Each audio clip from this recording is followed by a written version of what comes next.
변함없이 함께하여 주시는 하나님, 변함없는 사랑에 감사드립니다.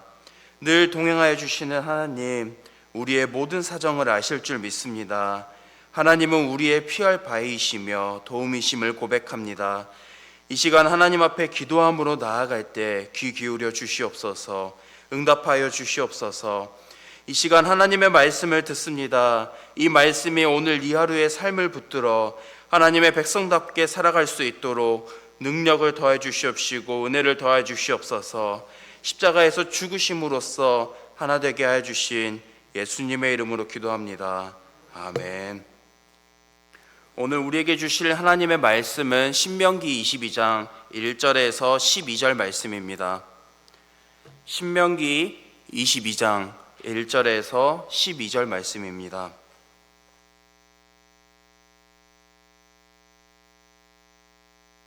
신명기 22장 1절에서 12절 말씀입니다.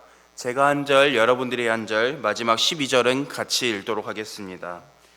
내 형제의 소나 양이 길 잃은 것을 보거든 못 본 채 하지 말고 너는 반드시 그것들을 끌어다가 내 형제에게 돌릴 것이요. 내 형제에게 내게서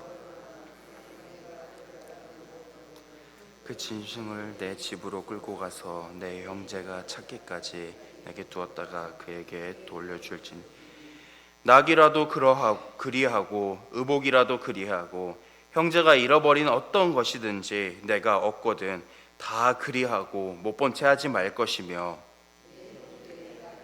소가 길에 넘어진 것을 보거든 못 본 채 하지 말고 너는 반드시 형제를 도와 그것들을 여자는 남자의 의복을 입지 말 것이요 남자는 여자의 의복을 입지 말 것이라. 이같이 하는 자는 내 하나님 여호와께 가증한 자이니라.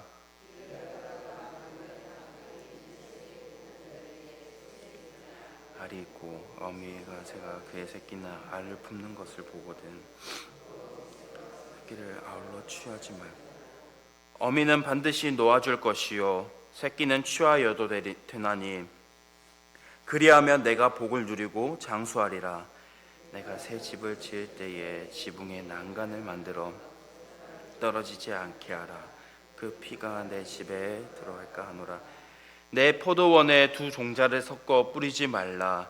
그리하면 내가 뿌린 씨의 열매와 포도원의 소산을 다 빼앗길까 하노라. 양털과 배실로 섞어 짠 것을 입지 말지니라. 너희는 너희가 입는 겉옷에 내 귀에 숫을 만들지 말라. 아멘. 오늘 본문 22장은 이웃을 대하는 자세에 대해서 서술하고 있습니다. 1절부터 4절까지의 말씀을 보면은 같은 말이 3번이 반복되는 것을 볼 수 있습니다. 못 본 채 하지 말라라는 말입니다. 본문은 형제의 소나 양이 길을 잃거나 넘어졌을 때에 그리고 형제가 어떠한 물건을 잃어버렸을 때 그것을 못 본 채 하지 말라고 말하고 있습니다. 여기에서 형제는 좁은 의미에서 가장 가까이에 있는 가족을 의미하며 넓은 의미에서는 이스라엘 백성들 전체를 의미하고 있습니다. 이어서 1절 마지막을 보면은 잃은 가축을 반드시 형제에게 돌려주라고 말하고 있습니다. 본문에서는 너와 내 형제가 나오고 있습니다. 여기에서 너는 길 잃은 가축의 주인이 누구인지 알고 있는 상황을 전제하고 있습니다. 다시 말하면은 그것을 보고 알고 있으면서도 못 본 채 하지 말고 반드시 가축이 넘어져 있으면 그것을 일으키는 데 같이 도와주며 잃어버리는 것을 찾는 데에 도움을 주라고 말하고 있는 것입니다. 어떠한 관계인지에 대해서는 서술하고 있지 않지만 다만 어떤 관계에 있든지 좋은 관계이든지 나쁜 관계이든지 못 본 채 하지 말고 반드시 돌려줄 것에 대한 행동을 요구하고 있습니다. 만약 형제가 사는 곳이 멀거나 주인이 누구인지 알지 못하는 경우일 때에 형제가 찾기까지 두었다가 돌려주라고 말하고 있습니다. 5절부터 12절까지의 말씀을 같이 한번 살펴보면 다양한 규정에 대해서 말하고 있습니다. 먼저 5절은 남자는 남자에게 맞는 의복을, 여자는 여자에게 맞는 의복을 입으라고 말하고 있습니다. 이것은 단순히 의복을 입는 거에 있어서, 옷을 입는 거에 있어서 남자는 남자에게 맞는 것, 여자는 여자에게 맞는 것을 입으라고 말하는 것이 아닙니다. 하나님께서는 사람을 만드실 때에 남자를 만드시고 여자를 만드심으로써 구별하셨습니다. 그리고 각각에 맞는 역할을 잘 알맞게 감당하게 하셨습니다. 이것은 하나님께서 세우신 하나님 나라의 질서임을 우리는 알 수 있습니다. 여기서 말하는 남자는 남자에게 맞는 의복을, 여자는 여자에게 맞는 의복을 입으라는 것은 하나님께서 구별하신 남자와 여자는 각각의 알맞는 역할을 충실히 잘 이행해야 할 것을 가리키고 있는 것입니다. 6절부터 7절의 말씀을 보면은 어미새와 새끼를 함께 취하지 말라고 명령하고 있습니다. 둘 다 취해버린다면 점점 그 개체수가 줄어들게 되고 멸종 위기에 처할 수 있다는 것입니다. 이 규정은 창세기 1장 28절의 말씀을 근거로 두고 있는데 문화 명령에 대해서 말하고 있습니다. 하나님께서는 사람을 하나님의 대리자로서 모든 생물을 다스리게 하셨습니다. 이 다스림은 그저 사람의 마음대로 다스리는 것을 의미하고 있는 것이 아닙니다. 하나님의 의도에 맞게 다스려야 할 줄로 믿습니다. 하나님께서는 창조하시고 심히 좋아하셨습니다. 이 마음이 우리에게 있어서 하나님께서 다스리게 하신 생물들을 선한 마음을 가지고 보호하고 다스려야 할 줄로 믿습니다. 이어서 8절 말씀을 보면은 지붕에 난간을 만들라고 말하고 있습니다. 당시 이스라엘 백성들은 2층에서 주로 거주하며 옥상에서 자기도 하는 그러한 생활들을 하고 있었습니다. 옥상은 우리가 주변 건물들을 봤을 때 대부분의 옥상을 보면은 평평하게 구조가 되어 있습니다. 이 평평한 구조였기 때문에 난간이 없으면 자다가도 굴러서 떨어지는 경우가 허다했다고 합니다. 이러한 사고를 방지하는 차원에서 난간을 만들라고 명령하고 있는 것입니다. 이어서 9절에서부터 12절까지의 말씀을 보면은 섞지 말라는 것에 대하여서 명령하고 있습니다. 앞서서 화요일에도 말씀을 드렸었지만 이스라엘 백성들이 앞으로 들어가야 할 땅은, 가나안 땅은 이스라엘 백성들만 거주할 땅이 아니었었습니다. 그 땅에는 이미 거주하고 있었던 이방인들이 있었습니다.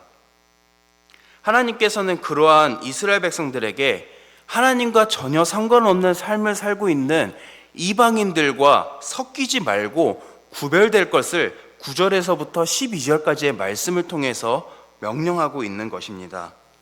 말씀을 정리하겠습니다. 오늘 본문은 이웃을 대하는 자세와 또 이스라엘 백성들이 가나안 땅에 들어가서 지켜야 할 기타 규정에 대해서 서술을 하고 있습니다. 하나님께서는 약속하신 가나안 땅에 거주할 백성들이 이러한 삶을 살라고 말하고 있는 것입니다. 1절에서부터 4절 말씀을 통해서 8절의 말씀을 통해서 이웃을 대하는 자세는 어떠해야 하는지 말하고 있는 것입니다. 그 어떠한 자세는 형제를 위해서 희생하고 섬기고 수고하라고 말해주고 있는 것입니다. 길 잃은 가축을 보거든 반드시 돌려주라고 말하고 있습니다. 잃어버린 물것을 못 본 채 하지 말라고 말하고 있습니다. 가축이 넘어지는 것을 본다면 반드시 도와주라고 하나님께서는 명령하고 있습니다. 만약에 사고를 대비해서 집 옥상에 난간을 만들라고 말하고 있습니다. 이 모든 것은 이웃을 위해서 희생하고 수고해야 함을 말해주고 있는 것입니다. 그리고 동물을 무분별하게 취하지 말라고 말해주고 있습니다. 하나님의 대리자로서 선한 마음을 가지고 보호하고 다스려야 할 줄로 믿습니다. 또한 이방인들과 구별된 삶을 살아야 한다고 말하고 있습니다. 그들이 하나님의 구원의 대상이 아니라는 것은 아닙니다. 다만 하나님과 상관없는 삶을 살아가는 그들의 삶이 하나님께서 선택하시고 이끌어 가시는 이스라엘 백성들의 삶 가운데 그러한 모습이 있어서는 안 된다는 것을 말해주고 있는 것입니다. 오늘날을 살아가는 우리의 삶도 이러해야 할 줄로 믿습니다. 형제들을 봤을 때, 이웃들을 봤을 때 우리는 그들을 위하여 하나님께서, 예수님께서 우리를 사랑하여 주시고 먼저 섬기는 본을 보여주셨듯이 우리는 형제들을 위하여서 수고하고 섬기며 희생해야 할 줄로 믿습니다. 또한 하나님께서 만드시고 생육하고 번성하게 하신 이 땅의 모든 생물들을 하나님께서는 우리에게 대리자로서 다스리게 하셨습니다. 이 다스림 가운데 하나님께서는 그것들을 보시면서 심히 좋아하셨음을 기억함으로써 선한 마음을 가지고 그것들을 보호하고 다스려야 할 줄로 믿습니다. 마지막으로 이 땅 가운데서 우리의 삶을 보면은 세상 사람들과 함께 거주하고 있습니다. 이 가운데에서 우리에게도 필요한 것은 그들과의 구별됨입니다. 여기서 우리에게 반드시 기억해야 할 것은 그들 모두 하나님의 구원의 대상이라는 것은 변함이 없습니다. 하지만 하나님과 상관이 없는 삶을 살아가는 그들의 모습이 오늘날 하나님을 믿는 우리 마음 가운데 있어서는 안 된다는 것을 우리는 기억함으로써 나아가야 합니다.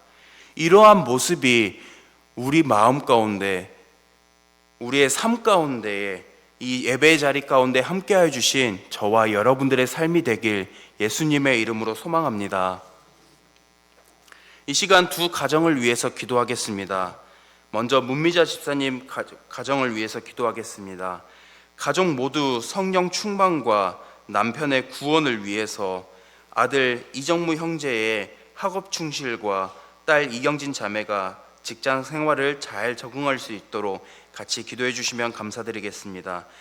그 다음 김은수 장로님 기도 제목입니다. 아들 김창민 형제의 피부가 빨리 좋아질 수 있도록 창민 형제의 대학 생활과 창인 형제가 복학하여 생활할 때에 좋은 선후배와 친구들을 만날 수 있도록, 또한 부모님의 건강과 가족이 믿음 안에서 화목하고 성숙한 믿음을 가질 수 있도록, 이어서 각자의 기도 제목과 환우들을 위해서 교회와 나라를 위해서 함께 기도하는 이 시간이 되었으면 좋겠습니다. 같이 기도하도록 하겠습니다.